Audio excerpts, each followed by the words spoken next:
19-ാം നൂറ്റാണ്ടിൻ്റെ ആദ്യഘട്ടങ്ങളിൽ തിരുവിതാംകൂർ രാജാവിൻ്റെ വൈദ്യചികിത്സ നടത്താനായി തമിഴ്നാട്ടിൽ നിന്നും കുടിയേറിയ 3 സഹോദരന്മാരിൽ മൂത്തയാളായ രാമനാഥൻ്റെ 6 മക്കളിൽ ഇളയവനായിരുന്നു ജോസഫ് രായപ്പനച്ചൻ.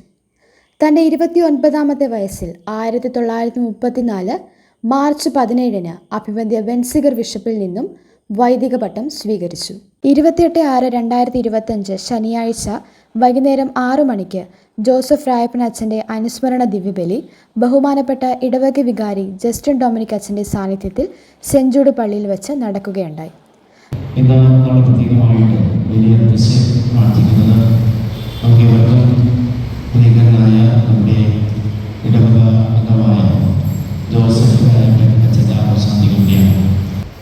ഈ വൈദികൻ്റെ ചരമദിനം ആചരിക്കുമ്പോൾ നമുക്കതിനെ പ്രത്യേകം കർത്താവിൻ്റെ മുമ്പിൽ ഈ ഒരു പ്രാർത്ഥന കൂടി സമർപ്പിക്കുവാൻ ശ്രദ്ധിക്കാം.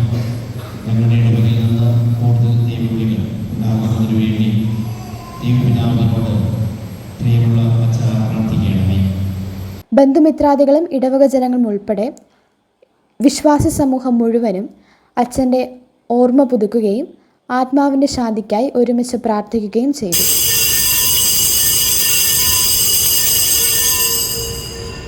വട്ടപ്പാറ, കോട്ടൂരിനടുത്തുള്ള തച്ചൻകോട്, മരിയാപുരം, പ്ലാവൂട്ടുകട, ബാലരാമപുരം, വെള്ളക്കടവ് എന്നിവിടങ്ങളിൽ ഇടവക വികാരിയായിരുന്നു. 80-ാമത്തെ വയസ്സിൽ തറവാട് വീടായ ഇന്നത്തെ സെന്റ് ജൂഡ് എന്നറിയപ്പെടുന്ന മൂലത്തോപ്പിൽ വിശ്രമ ജീവിതം നയിച്ച് കർത്താവിൻ്റെ സന്നിധിയിൽ യാത്രയായി. പേയാട് പള്ളിയോട് ചേർന്ന് അന്ത്യവിശ്രമം കൊള്ളുന്നു. രായപ്പൻ അച്ഛൻ ഉപയോഗിച്ചിരുന്ന പ്രാർത്ഥനാ പുസ്തകങ്ങളും പൂജാ വസ്ത്രങ്ങളും അദ്ദേഹത്തിൻ്റെ പാവന സ്മരണയ്ക്കായി സെൻറ്റ് സേവിയേഴ്സ് മൈനർ സെമിനാരിയിൽ സൂക്ഷിച്ചിരിക്കുന്നു.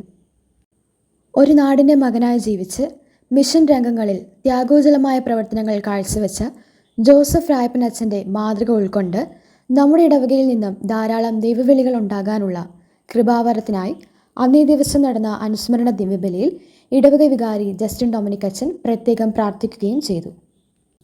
മീഡിയ മിനിസ്ട്രി, സെന്റ് ജൂഡ് ഇടവക.